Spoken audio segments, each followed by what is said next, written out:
I'm Greg. I'm Shelley, and together we're Dave's Great Adventure. Man, we're getting a little better at that. So today's video, we're going to be talking about our trip to South Dakota. Yep. So where did we stay? We stayed at Elkhorn Ridge RV Resort in Spearfish, South Dakota, and it was a great place to stay. It was very centralized. So from there, we did a whole bunch of day trips. We were there the middle of September 2019 through the first week in October. So we stayed there like 17 days. A little bit longer than we had originally planned, but we had some weather and some repairs we had to do. So when we arrived there, from Buffalo, Wyoming, right? We opened the door like I normally do, and there was some collateral damage. The living room was all fine, but when I went to our bedroom closet, and we have a large walk-in closet, the clothes rod had fallen with all the clothes. It had just fallen from the brackets on the side. Could be that we have just a few too many clothes on there when we're heading out. Maybe. Anyway. Maybe that was the problem, but the brackets were only plastic and they broke. So Greg fixed those, and I have a little video to show you what we did there. I'll let him kind of explain how he fixed that. And then also when we were leaving there, our bedroom slide, we couldn't get it to go in all the way. And we didn't know. Sticking out about 3 inches. Yeah, and we didn't know what the problem was. And so we just had to drive with it like that. We were gonna wash the rig that morning, and we just couldn't do it because we didn't want to get it all wet inside. So anyway, we discovered that a cord that's down by the bottom of the bed on the left hand side was loose, and it had caught in the slide and pulled the motor out from the... Pulled the cord out from the motor. Pulled the cord out from the motor, yes. Just ripped the cord out. I mean, it was... Yeah.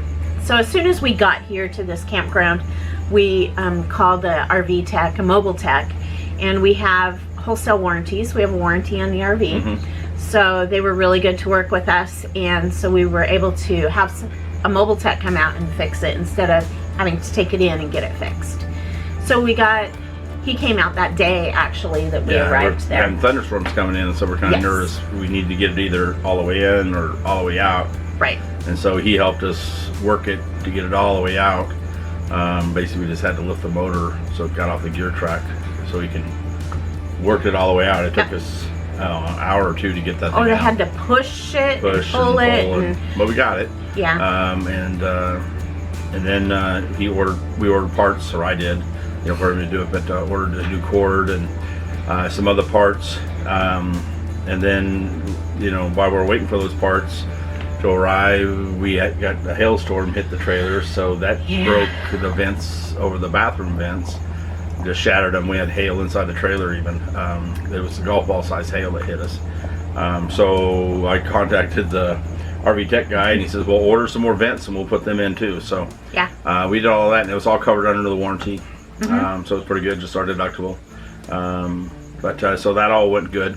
And like you said, Shelley's got you some pictures of what I did to, it's getting us a redneck fix, but we went down and bought some metal rod-end brackets instead of plastic ones, and then I needed to do a brace in the middle of the rod, just somewhere to hold it so it's not bouncing around or flexing so much, and so couldn't really come off the roof because there's a light right there in the center above it. So there's nowhere I could try to tie something off the roof and nail it down. So basically I just got a 2x4 and drilled a hole through it for the rod to slide through, and cut it the right height where it was holding the rod up, the right height, and slip the rod through, put it on there, and then we have some heavy duty cloth tape that I just wrapped around it to hold everything in place and wrap the ends. And we've gone 5,000 miles and all kinds of rough roads and everything, and we haven't had any issues. So when you put some brackets down in the ground, I put some brackets down to hold the 2x4 kind of, so it doesn't get slide around at all. Right. If it was.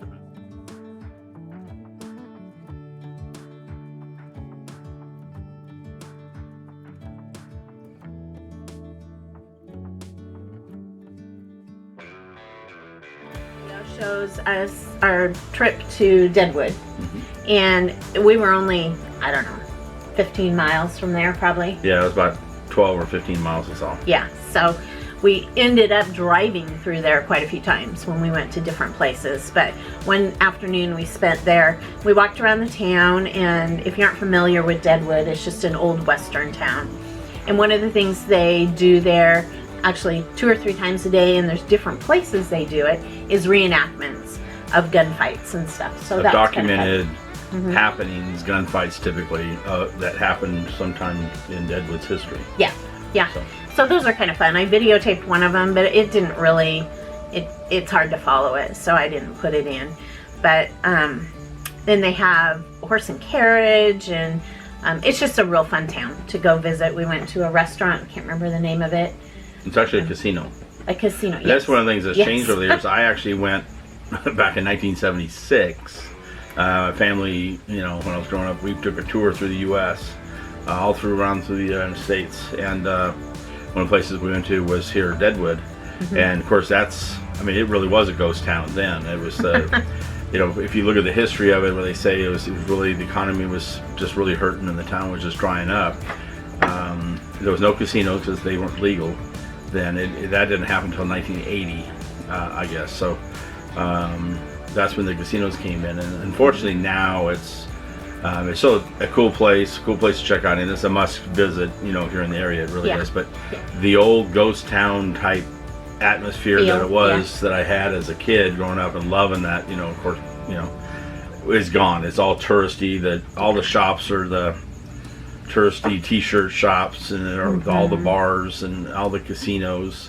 I mean, there's like hotel casinos like lined up 3 in a row. Oh, it's amazing. And, yeah. But other than that, I mean, that's kind of cool, the setting. Unfortunately, we weren't able to get back to go through the museum. Yeah, there's a really good cemetery museum there that we wanted to go back through, but yeah, we didn't get a chance. So we'll do that on another trip, because we're definitely going to go back to that area. Yeah, we enjoyed South Dakota a lot. The other part of this first part of the video is a reservoir. It's Pactola, yeah. Dam and reservoir. And basically, it was just on the road we drove by probably that reservoir, I don't know, 3 or 4 times. Yeah. And the times we're driving around, because actually Spearfish is kind of on the north edge of all the happenings, but it's real close to everything. So we drove by this several times, and so Shelley jumped out and took some photos and videos of the reservoir, because it was just beautiful. It was a really neat, nice evening. Yeah. So we pulled off there and checked it out. And it was a 5-mile long lake, and it was just a lot of recreation goes on there in the summertime. And fishing and stuff, yeah. Yeah, and of course we were there in the fall, so not much going on, but it was beautiful. Yep. So we took advantage of that and took some pictures. Okay, hopefully you enjoy this first part, and we'll see you back in a bit. Keep on driving, we just do what we wanna do. Yeah.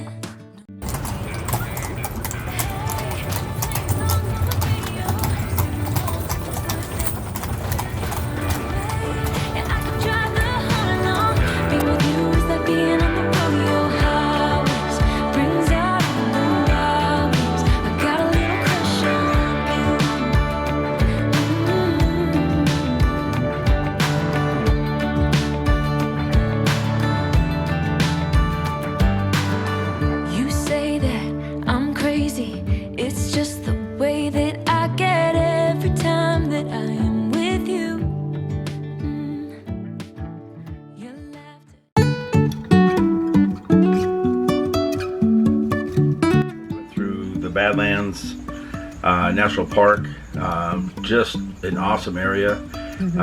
We decided we actually went down to the southeast side of it and came in that way, which is the main entrance anyway, but we did the loop that way, and we have the National Parks Pass, and I highly recommend you guys getting that.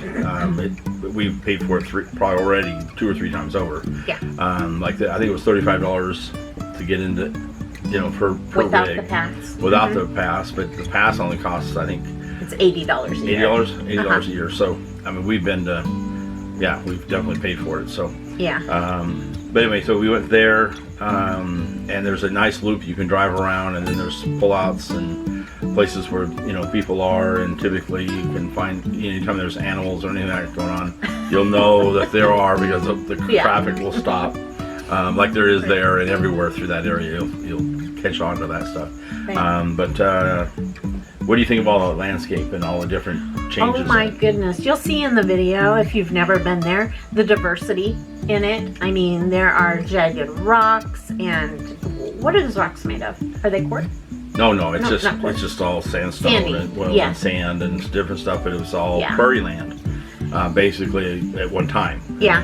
So there's off. the jagged rocks, and then you have like the desert, and then you have prairie lands.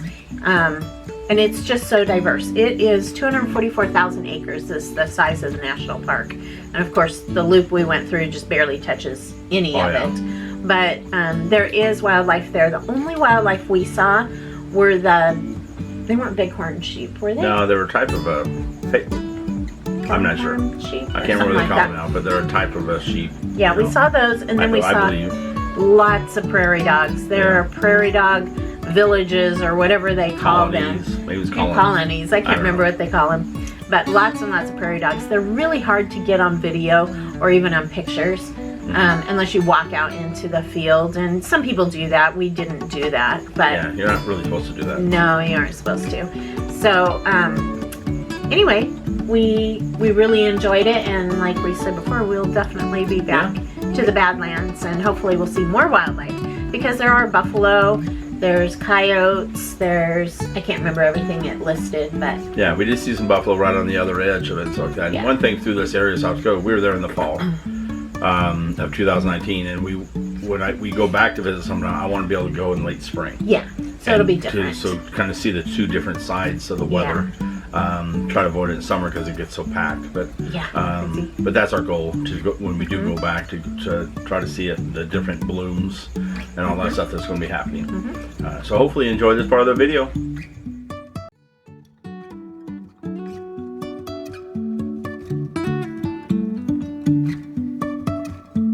Life is a winding road, no telling where it goes. Driving through days and nights, won't stop for traffic lights.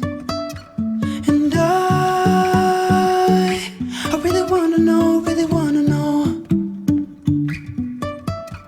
if I will ever figure out where the road goes. Even if I'm falling down, I will keep on searching for my highs. You can say I lost my mind, I will keep on holding my head high, even if the sky is falling down.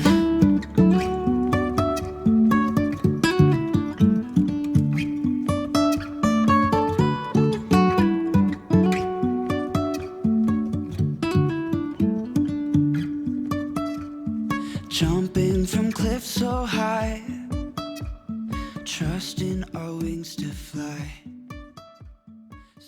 Okay, in this part of the video, we'll show you when we stopped and visited the ultimate tourist trap, which you'll see on signs coming in either direction to that area for even in 400 miles away. Wyoming. Yeah, we were in Wyoming. I think we might even saw some in Montana.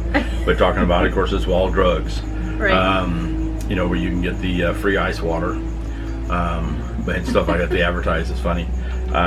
But it's actually History located... point in that. Oh. The reason they did free ice water is because at one point, Wall Drug was, it was small and it was going to die out. It didn't have a lot of attractions. So there weren't a lot of places back then. I don't remember the year, but there weren't a lot of places along there for tourists. So they started advertising free water to bring people in, and it obviously worked, and they've kept it going today. So sorry to interrupt you, but I remember reading that. Yeah, and this again is an area we went through in '76 when I was a kid, and it really was it was a hole in the wall. There was like one big building, but now it's blocks. Oh, it's amazing. It's crazy, and it's across the street, and it's this whole area. Yeah. But when we went through, I remember it as a kid. It was just a small place. It's still cool, And unfortunately, it says some of the same decor I remember from '76, but then it's added on all this stuff. But basically, it's on the northwest side of the Badlands. There, as you're heading back towards Rapid City. You know, it's still 60 miles or whatever for Rapid City, but it's a nice drive. It's kind of a fun area to go, and it's a must-see. So while we were there, we took advantage of their photo ops. They have an area that's called the backyard, and it's a whole area that has all these things that you can stand in front of or sit on or ride on or whatever. And we did them all, and it was hot that day too. Yeah. And we had Boo Boo with us that day out there. It's very dog friendly too. Mm-hmm. That's another thing I want to say. South Dakota is super dog friendly. Almost everywhere we went. Yeah, national parks. Except the national parks. You know, like there, the Badlands, you can have him out in the parking areas of the, you know, but not out on the trails. No. Or anything like that. So yeah. And the same thing up at Mount Rushmore and some of those. You know, you could have them in your rig or right there at the main parking area, but you couldn't take them anywhere else. Right. Which is fine. But Wild Drug was pretty cool. I mean, he could walk right through all the stores. There was only where they had the restaurants they can't go into, of course. But anyway, so that was a lot of fun, and you'll see our pictures. We were definitely tourists that day. So anyway, well, she was a tourist. I wasn't feeling the. She's saying, you know, I made him do it anyway. Make you get up there and go woo. You can see how excited my woo was on one of the pictures. On the Bronco. You know, on the Bronco horse. Yeah, right. Okay, whatever. You know, big fat guy up on a horse. Yeah, that's gonna work. But anyway, we ran into some people that were just in the same boat. You know, taking pictures, and I'm trying to figure out her phone. At that time, we just had her phone for the videos and stuff like that, and.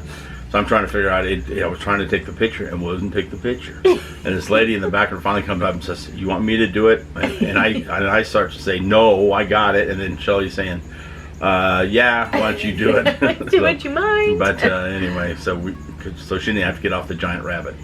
But anyway, it's a good time. Yeah. So hopefully you guys enjoyed this part of the video.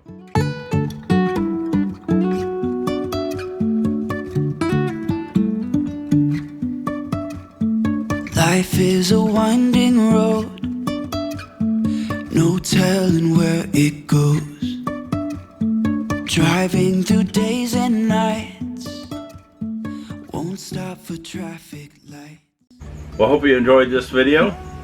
So with that, we will do our closing bit, and Shelley will start it off with. So remember, every day's a gift. So don't count your days, make your days count. We'll see you soon. Bye. Even if I'm falling down, I will keep on searching for my highs. So what do y'all do when you know your camera's crooked and you can't fix it? And it's driving you nuts. You take a pill. And your husband says it's fine, but it's not. Then adjust it. I'm trying. You keep telling me it's crooked. Let me try one more time. Won't touch any buttons. Needs to go. Why are you going back that way? I'm just. You can see the camera now. It's just. She's saying the lines behind us are crooked. That's what I'm talking about. See, now the fridge is straight. The top of the fridge. Look at the camera. Just look at it. You're going downhill. We are. But I mean, I'm just saying. Just level the camera and then we're good. Is that level? No, now you're way back the other way. How about that? That is perfect. Just leave it. That's good. So if we're crooked today, I don't give a rat's ass. That's the problem. You don't edit the videos. Well, and ours will never be perfect. Because I'm in it. And so is she. Yeah. How come it's focusing on my face and not yours? No, it's on mine. Which face up here? So I can cut it. That's one thing that we do, is we lead right into, and then I can't cut them. Yeah. Okay. So, we got that one.